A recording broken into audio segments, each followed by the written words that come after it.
Hello everyone, welcome to my channel. आज हम finally पढ़ने जा रहे हैं हमारे न्यूटन के लॉज हमारे चल रहे हैं। उसमें थर्ड लॉ आज हम पढ़ेंगे कि थर्ड लॉ क्या है, इसमें चीज़ें क्या क्या आती हैं और क्या क्या नहीं आती है। ठीक है, तो थर्ड लॉ को स्टार्ट करते हैं।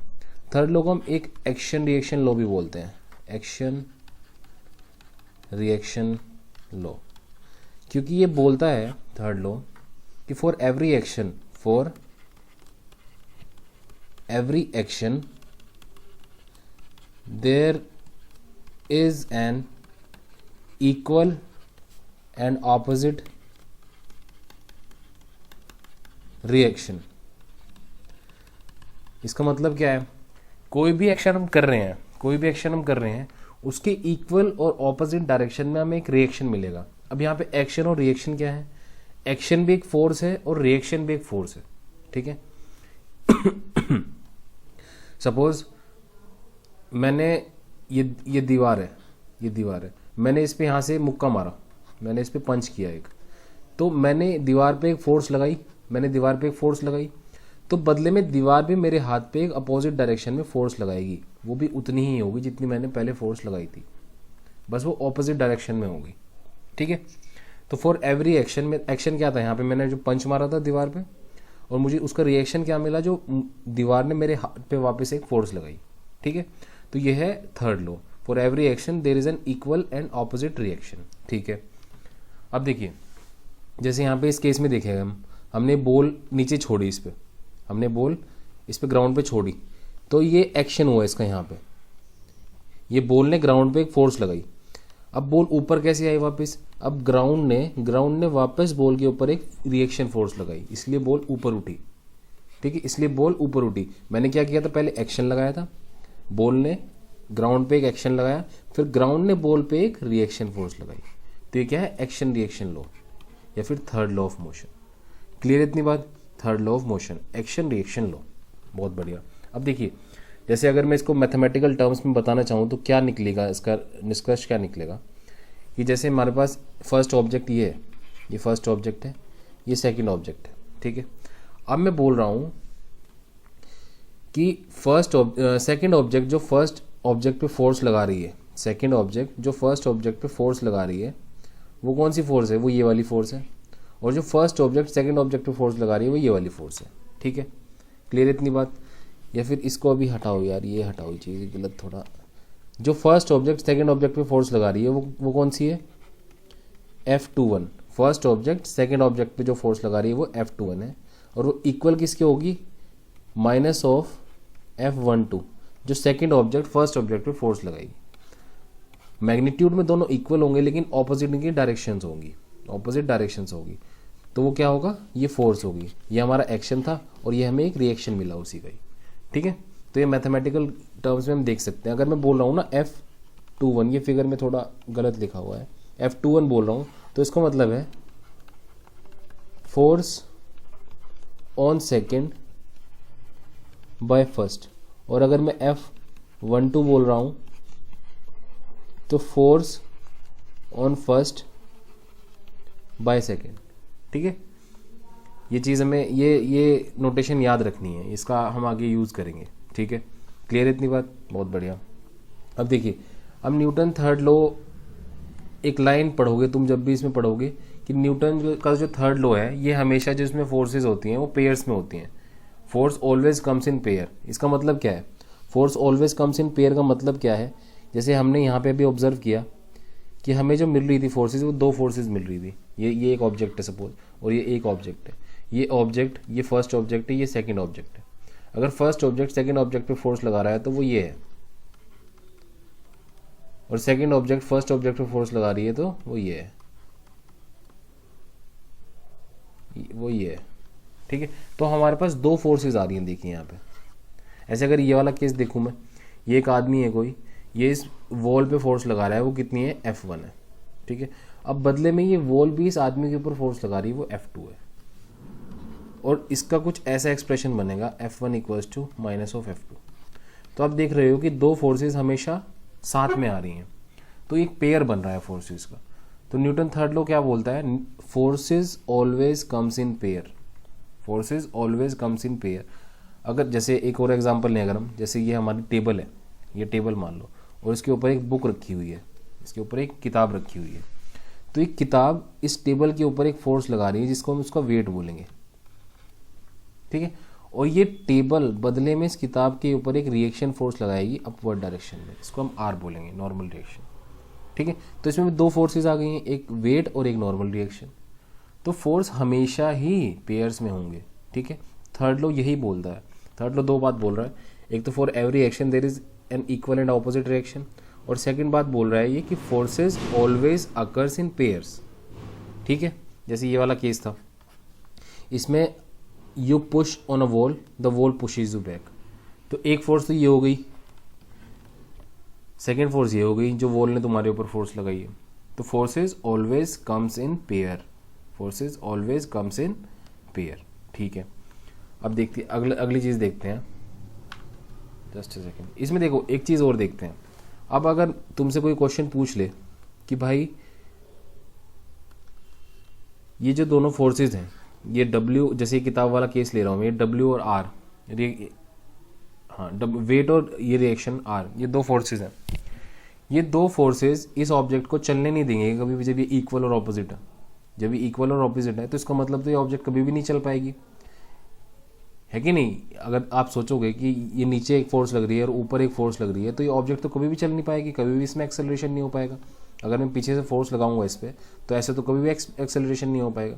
नहीं, ऐसा नहीं है। अगर मैं इस पे पीछे से एक फोर्स लगाऊंगा तो ये ऑब्वियसली मूव करेगी आगे। ऐसा क्यों होगा? अगर मैं यहाँ से एक फोर्स लगाऊं तो ये ऑब्जेक्ट ऑब्वियसली आगे मूव करेगी, भले ही इस पे ये दो फोर्सेज इक्वल और ऑपोजिट डायरेक्शन में लग रही हैं, लेकिन फिर भी क्यों? देखिए, क्योंकि इसमें दो ऑब्जेक्ट्स, यहाँ पे दो बॉडीज हैं। यहाँ पे एक तो टेबल है और एक किताब है, ये बुक है। तो यहाँ पे दो ऑब्जेक्ट्स हैं। अब देखो, आप एक सिंगल ऑब्जेक्ट पकड़ो, एक F4 से आप इसको इधर खींचो और एक F4 से ही आप इसको इधर खींचो, तो आप ऑब्जर्व करोगे ये ऑब्जेक्ट बीच में ही रुकी रह जाएगी, इसमें कोई मूवमेंट नहीं होगा। इस ऑब्जेक्ट में कोई भी मूवमेंट नहीं होगा क्योंकि दोनों साइड से इक्वल फोर्स लगी है इसके ऊपर। और ये रुकी क्यों रही? क्योंकि सिंगल ऑब्जेक्ट है। एक ही सिंगल ऑब्जेक्ट पे हम दोनों तरफ से फोर्सेस लगा रहे थे। लेकिन यहाँ पे देखो क्या है, यहाँ पे रिएक्शन फोर्स जो है वो ये टेबल जो है ये हमारी किताब पे लगा रही है रिएक्शन फोर्स, और जो W है ये फोर्स ये किताब हमारे टेबल पे लगा रही थी। There are two objects. इस वाले केस में सिर्फ एक ऑब्जेक्ट था, इस वाले केस में हमारे पास दो ऑब्जेक्ट्स हैं, ठीक है। इसलिए उसमें मूवमेंट हो सकती है, ठीक है। बस हम ये बोल रहे हैं कि W = R, ये होता है every action there is an equal and opposite reaction. ये है मैग्नीट्यूड में इक्वल होंगे, लेकिन यहाँ पे बॉडीज अलग अलग हैं। ये किताब है, ये टेबल है, दोनों बॉडीज पे अलग अलग फोर्सेस लग रही हैं। क्लियर है इतनी बात? बहुत बढ़िया। थर्ड लॉ होता है। अब देखिए नेक्स्ट चीज़ क्या है। नेक्स्ट चीज़ है conservation of momentum. Conservation of momentum पढ़ने के लिए हमें सबसे पहले मोमेंटम ही पता होना चाहिए क्या है। तो कंजर्वेशन ऑफ मोमेंटम पढ़ने के लिए हमें लीनियर मोमेंटम के बारे में पता होना चाहिए क्या है, ठीक है। ये हमें पता है, हमने पढ़ा है अच्छे से। और वो कैसे पढ़ा है? वो ये ऐसे पढ़ा है कि मोमेंटम क्या हुआ करता था। जस्ट अ सेकेंड, एक सेकेंड रुकना यार। देखो मोमेंटम क्या होता है, मोमेंटम को हम P से दिखाते हैं। स्मॉल p होता है, स्मॉल p। और P = होता है mv। m क्या है? मास। v क्या है? वेलोसिटी। और p क्या है? एक वेक्टर क्वांटिटी है। p को हम वेक्टर क्वांटिटी कहते हैं क्योंकि वो वेक्टर क्वांटिटी है, ठीक है। और इसकी जो यूनिट होती है वो क्या होती है? किलोग्राम मीटर पर सेकेंड। क्लियर है इतनी बात? अब कंजर्वेशन ऑफ लीनियर मोमेंटम क्या बोल रहा है? जैसे हमें सेकेंड लॉ से पता है, बाय सेकेंड लॉ हमने एक एक्सप्रेशन पढ़ा था जिसको हम बोल रहे थे F = dp/dt। Force = the rate of change of momentum of the object. किसी भी ऑब्जेक्ट के अंदर जितना भी मोमेंटम में चेंज आ रहा है विद पर यूनिट टाइम, वो क्या है? फोर्स है। ठीक है। अब मैं अगर बोल दूं कि हमारे पास जो हमने फोर्स अप्लाई की है वो क्या है? वो 0 है। If the external force is 0, तो क्या होगा? dp/dt, ये क्या हो जाएगा? 0 हो जाएगा यार। ये तो 0 हो जाएगा ना।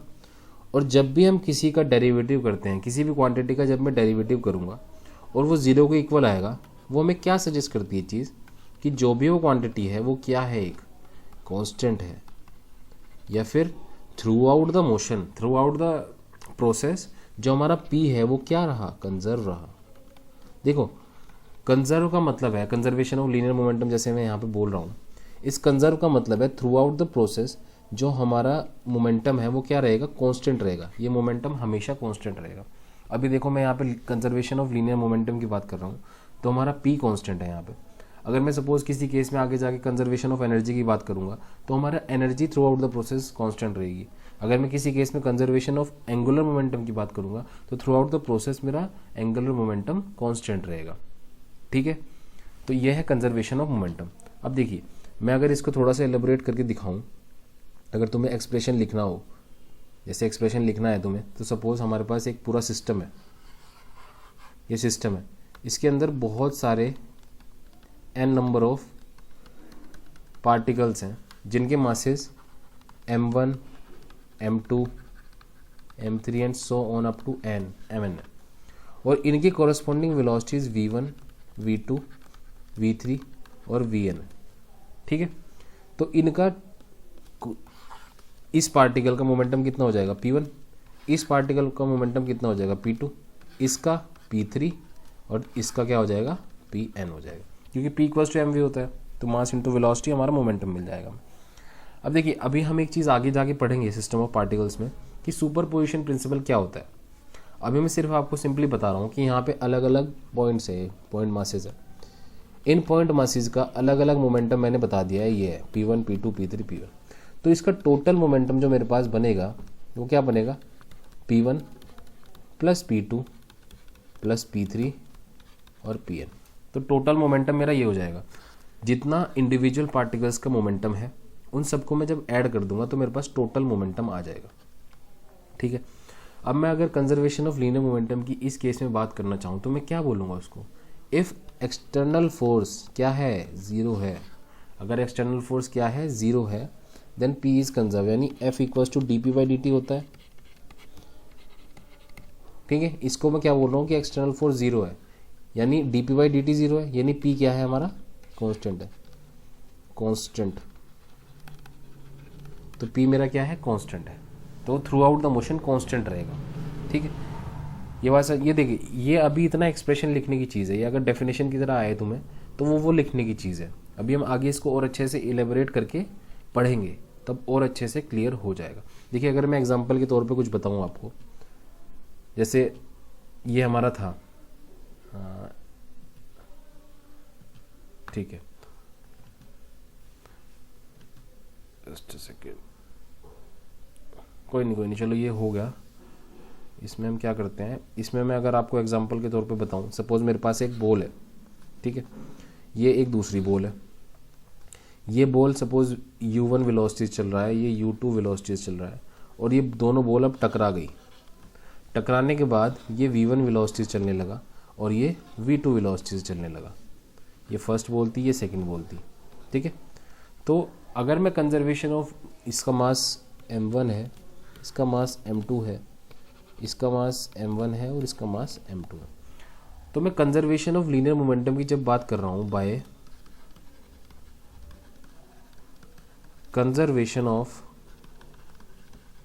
लीनियर मोमेंटम की जब मैं बात बोल रहा हूँ तो मैं इससे क्या मतलब निकाल रहा हूँ, तो देखो यहाँ पे इनिशियली इसकी जो वेलोसिटी थी u1 और u2 थी, फाइनल जाके इसकी वेलोसिटी v1 और v2 हो गई, और मैंने बोला है कि जो मेरा p है वो through out the process constant रहेगा। ठीक है, ये कोलिजन हो गया, यहाँ पे ये कोलिजन यहाँ पे हो गया बॉल्स का। अब ये वाला केस जो है वो बिफोर कोलिजन का है और ये वाला केस जो है वो आफ्टर कोलिजन का है। ठीक है, तो इसमें दो केसेस बन गए, बिफोर कोलिजन और आफ्टर कोलिजन। तो अगर मैं बिफोर कोलिजन की बात करूं,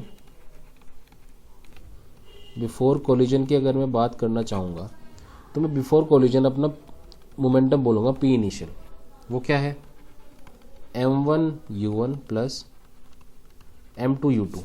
ठीक है, और आफ्टर कोलिजन की अगर मैं बात करना चाहूँ तो वो क्या है pf, मैं मान रहा हूँ कि वो pf है, और आफ्टर कोलिजन v1 और v2 वेलोसिटीज है, तो टोटल मोमेंटम कितना हो जाएगा after collision, m1 v1 plus m2 v2। और ये p initial equals to p final होना चाहिए।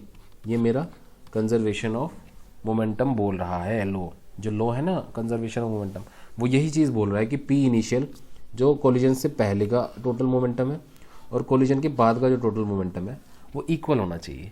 ठीक है, वो इक्वल होना चाहिए, वही बात हमने यहाँ पे बोली है फिगर बना के। ठीक है, अब देखो आगे बढ़ने से पहले हम एक इम्पॉर्टेंट चीज़ के बारे में देख लेते हैं कि इम्पल्स क्या होता है। ठीक है, इम्पल्स क्या होता है। इम्पल्स, देखिए इम्पल्स आपने डेली लाइफ में ऑब्जर्व किया होगा, जब भी हम एक बहुत ज़्यादा फोर्स, बहुत ज़्यादा स्ट्रेंथ वाली फोर्स हम किसी एक छोटे टाइम के लिए अप्लाई कर रहे हैं किसी पॉइंट पे या किसी ऑब्जेक्ट पे।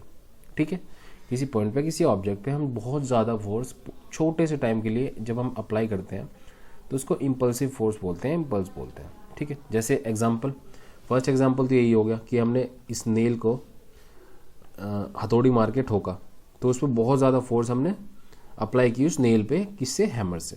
ऐसी सेकंड एग्जांपल, ये क्रिकेट प्लेयर जैसे कोहली है यहाँ पे, ये जब शॉट मारता है तो गोली की तरह बॉल जाती है, तो उस बॉल पे बहुत छोटे टाइम के लिए बैट से बहुत तेज़ फोर्स लग रही है, बहुत ज़्यादा फोर्स लग रही है, तो इसलिए हम बोल रहे हैं कि ये क्या है, इम्पल्स है। इम्पल्स क्या होता है, इम्पल्स होता है जब बहुत छोटे टाइम के लिए हम बहुत सारी फोर्स एक पॉइंट या ऑब्जेक्ट पे लगाते हैं। ठीक है, तो मैं इसको डिफाइन कर सकता हूँ इस तरीके से कि impulse equals to force into time. Force है और टाइम जो है वो बहुत छोटा टाइम है। टाइम क्या है, वो बहुत छोटा टाइम है, टाइम बहुत छोटा है, तो हम इसको इस तरीके से इम्पल्स को डिफाइन कर सकते हैं। इम्पल्स क्या है, फोर्स इनटू टाइम।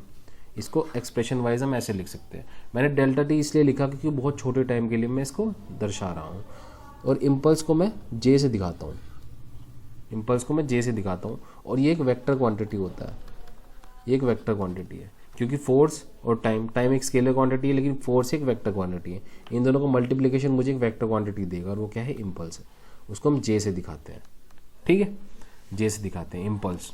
ओके, अब देखो इम्पल्स को हम एक तरीके से और डिफाइन कर सकते हैं। वो क्या तरीका है, वो ये तरीका है कि जब भी किसी ऑब्जेक्ट के मोमेंटम में चेंज आता है, उस चेंज इन मोमेंटम को ही इम्पल्स बोलते हैं, उस चेंज इन मोमेंटम को ही हम इम्पल्स बोलते हैं। सपोज ये ऑब्जेक्ट यहाँ पे पड़ी है, मैंने इस पर फोर्स लगाया, सपोज ये इनिशियली u1 वेलोसिटी चल रहा था और इसका मास m था, और ये फाइनली इस फोर्स की वजह से जाके यहाँ पे आके इसका वेलोसिटी v1 हो गई, मास इसका सेम ही है। तो अगर मैं इसका इम्पल्स निकालना चाहूँ, इसका j निकालना चाहूँ, तो mv1 माइनस mu1, तो मेरे पास ये क्या आ जाएगा, ये इम्पल्स आ जाएगा। तो इम्पल्स को डिफाइन करने के मेरे पास दो तरीके हो गए, j equals to F into delta T equals to delta P, यानी change in momentum, p final minus p initial. ठीक है, इम्पल्स को मैं इस तरह से बोल सकता हूँ। तो इम्पल्स क्या है, इम्पल्स एक तरीका तो क्या है डिफाइन करने का कि बहुत ज़्यादा फोर्स जब एक छोटे से टाइम के लिए किसी ऑब्जेक्ट पे लगाई जाए। ठीक है, या फिर इम्पल्स को हम डेफिनेशन क्या दे सकते हैं, an object's change in momentum is equals to its impulse. तो जिस भी ऑब्जेक्ट की हम बात कर रहे हैं, उस ऑब्जेक्ट में कितने मोमेंटम का चेंज आया है, वही चेंज क्या होता है, इम्पल्स होता है। ठीक है, तो यानी इम्पल्स जब मोमेंटम का चेंज है तो इम्पल्स की यूनिट भी तो मोमेंटम की यूनिट्स के इक्वल होगी, यानी किलोग्राम मीटर पर सेकेंड इसकी यूनिट होगी इम्पल्स की। ठीक है, क्लियर है इतनी बात। अब देखो ये चीज़ होगी दोनों इम्पल्स, ये मैं लिख तो दिया ही था पीछे, एक बार मैं आपको थोड़ा इसको इस तरीके से बता देता हूँ। इम्पल्स क्या है, force into change in time, mass into change in velocity. तो ये और ये तो मोमेंटम वाली चीज़ होगी, चेंज इन मोमेंटम, और ये फोर्स वाला जो एक्सप्रेशन हुआ है impulse. So you will be expected to, ठीक है ठीक है ठीक है ठीक है, ये दो तरीके हो गए इम्पल्स को डिफाइन करने के, फर्स्ट ये है और सेकंड ये है। क्लियर है इतनी बात।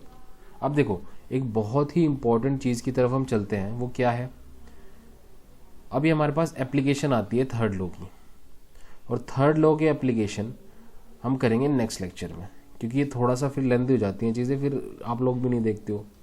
ठीक है, तो हम डेरिवेशन करेंगे इसका, हम डेरिवेशन करेंगे इसका, किस डेरिवेशन किस चीज़ का, conservation of momentum, conservation of momentum वाला जो एक्सप्रेशन आता है हमारे पास, कंजर्वेशन ऑफ मोमेंटम वाला जो एक्सप्रेशन आता है वो हम थर्ड लॉ से कैसे निकालेंगे हम वो देखेंगे नेक्स्ट लेक्चर में, ठीक है। ये बहुत इंपॉर्टेंट क्वेश्चन है, एग्जाम में आने के बहुत सारे चांसेस हैं कि derive the expression of conservation of linear momentum from third law of motion. ये क्वेश्चन आ सकता है और काफ़ी चांसेस हैं। बाकी नेक्स्ट लेक्चर में ये चीज़ करेंगे। और thank you so much for watching the video और ख्याल रखिए अपना, ध्यान रखिए, बाय बाय।